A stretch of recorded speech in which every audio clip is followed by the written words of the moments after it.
All right, strap yourselves in because tonight we are diving headfirst into some seriously creepy sleepover stories. And these stories come straight from Mr. Nightmare's YouTube channel. You guys sent in a ton of these, and let me tell you, they are equal parts fascinating and freaky. Yeah, what's so interesting about these is that they tap into a fear that's pretty much universal. That feeling of vulnerability we get when we're in the dark or in unfamiliar places. It's like our brains are wired to go into overdrive when we're outside our comfort zones, especially at night. Oh, totally. It's like when you're a kid and every shadow in your room turns into a monster, right? Okay. Except in these stories, the stakes are a little higher because we're talking teenagers, not little kids. Exactly. And you got to factor in that teenagers are already going through so much. They're trying to figure out who they are. They're pushing boundaries. Yeah. But at the same time, they still rely on adults for safety and security. So you've got teens, sleepovers, and that feeling of being on edge in the dark. But what really jumped out at me was the imagery in these stories, especially the fences. Fences pop up all the time. Why do you think that is? What's so unsettling about a fence in this context? Well, fences represent a boundary, right? A separation between safe and unsafe. And in a lot of these stories, the fence line becomes this point of confrontation. It's like the intruder is testing that boundary, maybe even crossing over into their world. And it's not just the fence itself, it's the fact that these figures are always lurking behind it. They're watching, they're observing, which just makes it even creepier. It plays on that primal fear of being watched, hunted. You know, that feeling that something is out there, but you can't see it. And for teenagers who are trying to establish their own boundaries, that can be super unsettling. Speaking of unsettling, let's talk about flashlights.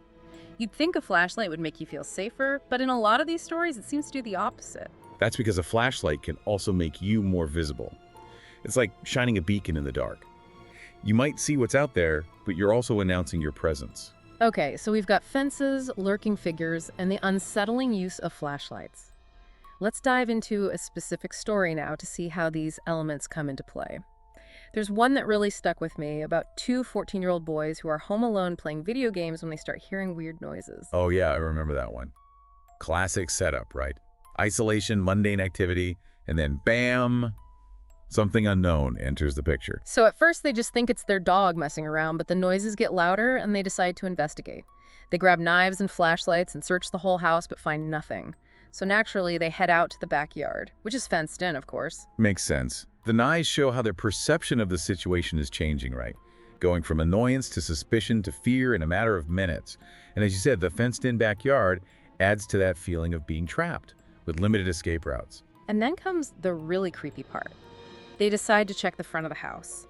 And as they're walking along the fence line, one of the boys sees something that makes him freeze. A figure dressed in all black just staring at them from the woods near this drop-off at the back of the property.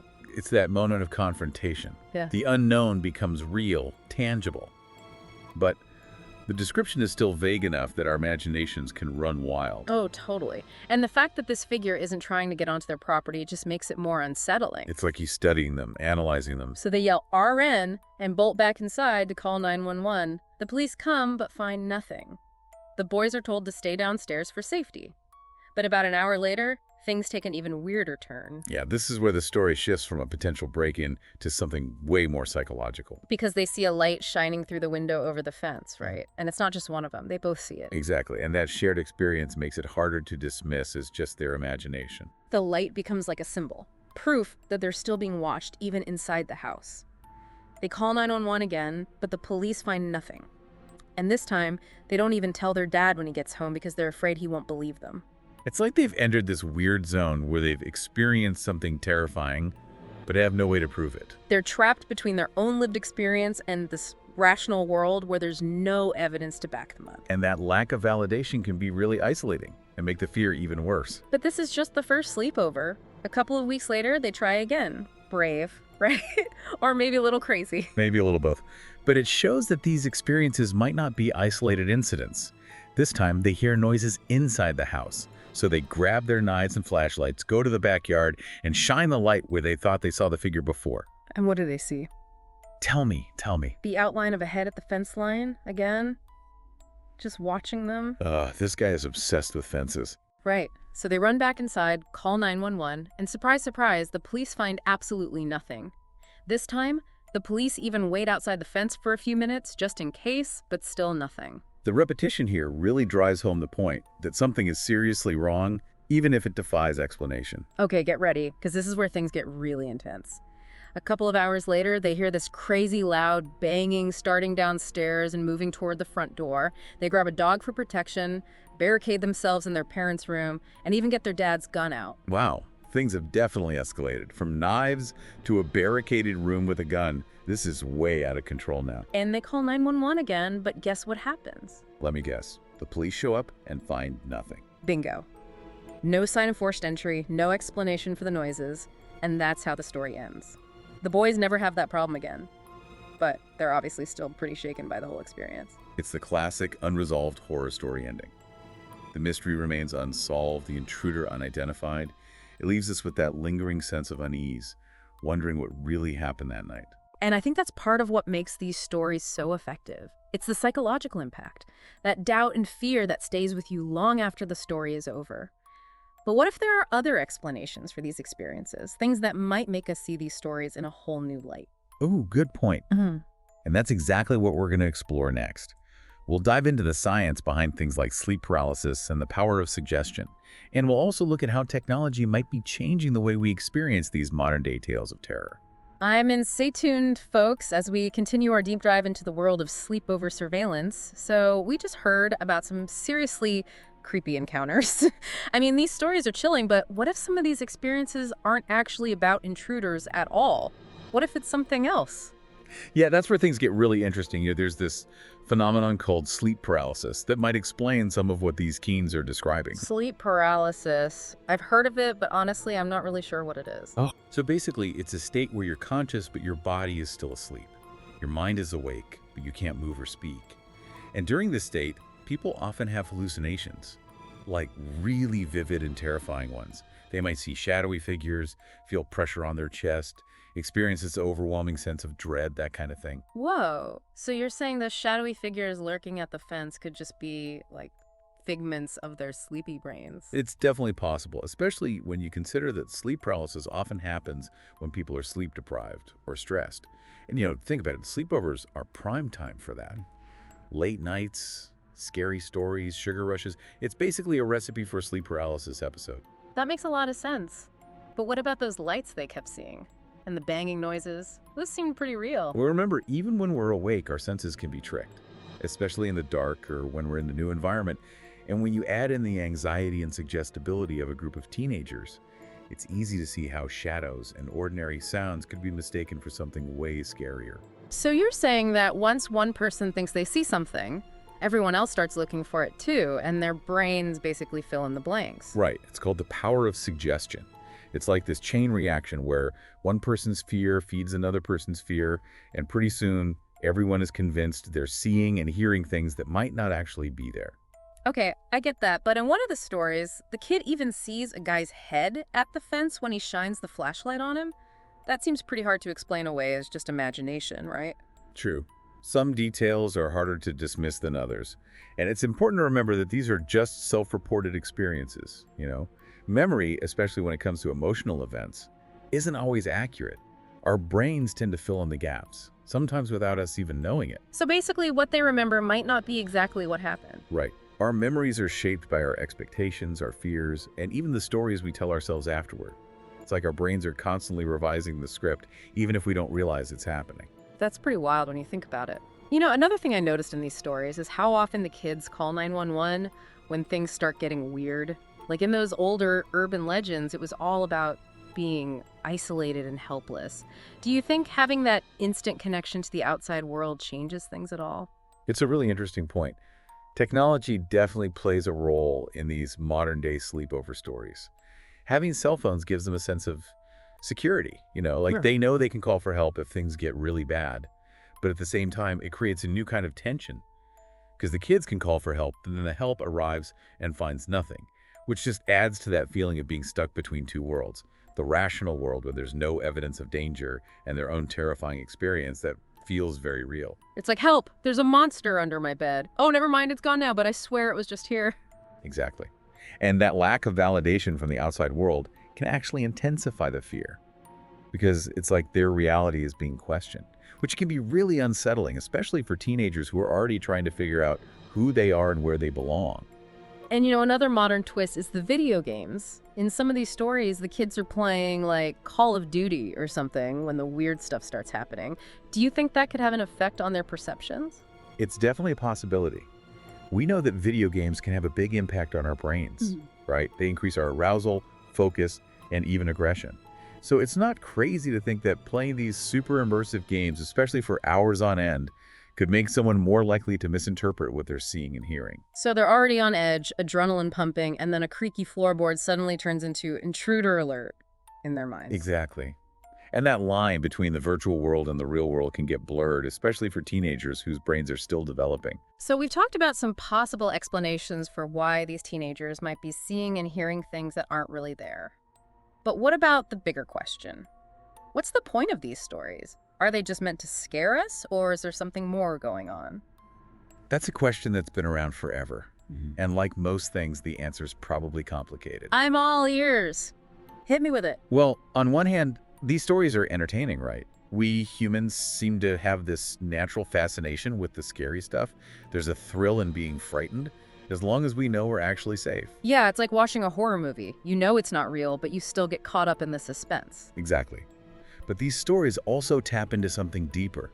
That primal fear of the unknown, the things that go bump in the night. They give shape to our anxieties and allow us to confront them, even if it's just in our imaginations. Like those shadowy figures lurking at the fence line, they represent all the things we're afraid of but can't quite understand. Right. And then there's the social aspect of these stories. By sharing them, we create this sense of community, this shared understanding that we're not alone in our fears. It's like we're saying, hey, I'm scared too. Let's talk about it. And some people believe that these stories, especially urban legends, serve a practical purpose, almost like cautionary tales. Oh, interesting. Like those old stories that warn kids not to wander off into the woods alone. Exactly.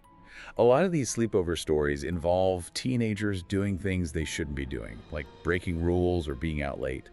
The consequences in the stories might be exaggerated, but the message is pretty clear. Be careful, be aware of your surroundings, and trust your gut. Yeah, it's like a modern-day version of those old fairy tales, right? Where if you stray from the path, something bad will happen to you. Exactly. And those lessons might stick with you more when they're wrapped up in a scary story than when your parents are just telling you to be careful. No doubt. So we've got fear, entertainment, and even some life lessons in these stories. But there's one more piece of the puzzle I want to look at. The power of storytelling itself. Why are we so drawn to these narratives even when we kind of know they might not be true? That's a great question, and one that's hard to answer for sure. But I think it has to do with the fact that stories are so essential to who we are as humans. They help us make sense of the world, connect with other people, and even imagine things beyond our own experiences. It's like we're programmed to want stories, whether they're about dragons or superheroes or creepy guys hiding in the bushes. Exactly. And those stories can evoke such strong emotions in us.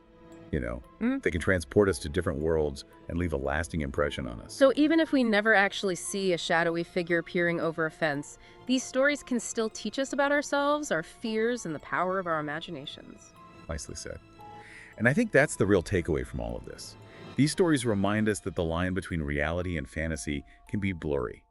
And the most captivating stories are often those that leave us with questions, doubts, and a sense of wonder about all the mysteries out there. I love that. So, I don't know about you, but I'm suddenly feeling the urge to double-check all my windows and doors tonight. Yeah, me too. Yeah. It seems like even the biggest skeptics can be spooked by a good ghost story.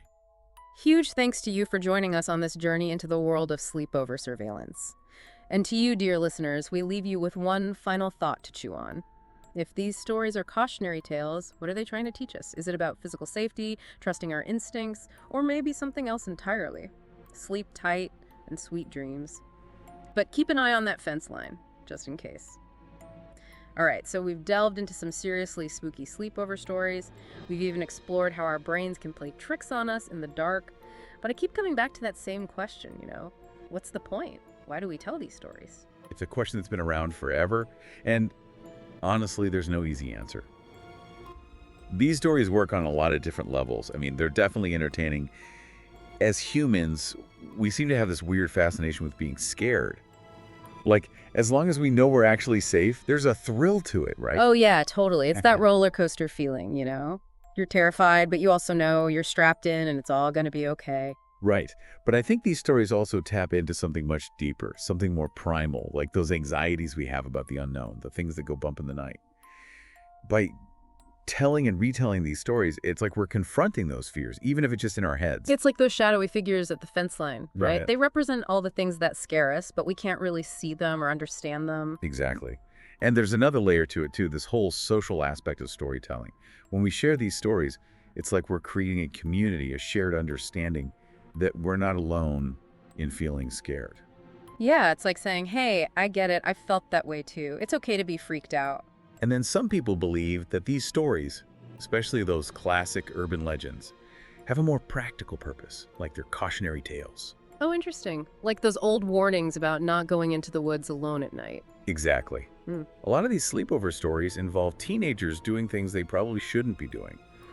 Breaking rules, staying out late, putting themselves in risky situations. The consequences in the stories might be a bit extreme, but there's a clear message underneath it all.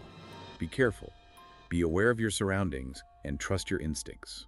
It's almost like a modern version of those old fairy tales, right? Where if you don't follow the rules, something bad is going to happen to you. Right, and I think those lessons might actually sink in more when they're delivered in a scary story, rather than just your parents telling you to be careful. No doubt. Okay, so we've talked about the fear, the entertainment, the life lessons, but there's one more thing I want to touch on, and it's the power of storytelling itself. Why are we so drawn to these narratives, even when we know they might not be totally true?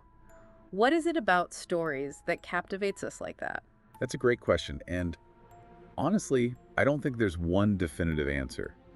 But I do think it has something to do with how fundamental stories are to us as humans. They help us understand the world, connect with other people, and imagine things beyond our own experiences. It's like we're hardwired to crave stories, whether they're about dragons, superheroes, or creepy guys hiding in the shadows. It doesn't really matter, as long as it's a good story. Exactly. And those stories can have such a profound effect on us. They can make us feel all sorts of emotions, take us to different places, and really stick with us long after we finish reading or hearing them. So even if we never actually encounter a shadowy figure lurking in our backyard, these stories can still teach us about ourselves, about what scares us, and about the power of our own imagination. I couldn't have said it better myself. And I think that's what we can take away from this whole conversation about sleepover stories. They remind us that sometimes it's hard to tell what's real and what's not. And that the most captivating stories are often the ones that leave us with more questions than answers, The ones that make us wonder about all the mysteries out there. That's so true. I don't know about you, but I'm definitely feeling a little more aware of all the shadows in my house right now. Me too. Yeah. It just goes to show, even the biggest skeptics can get a little spooked by a good story. Huge thanks to you for joining us on this deep dive into the world of sleepover surveillance. And to all of you listening out there, we hope you've enjoyed this exploration of fear, storytelling, and all the strange things that happen when the lights go out. Sleep well, sweet dreams, but maybe keep a flashlight handy just in case.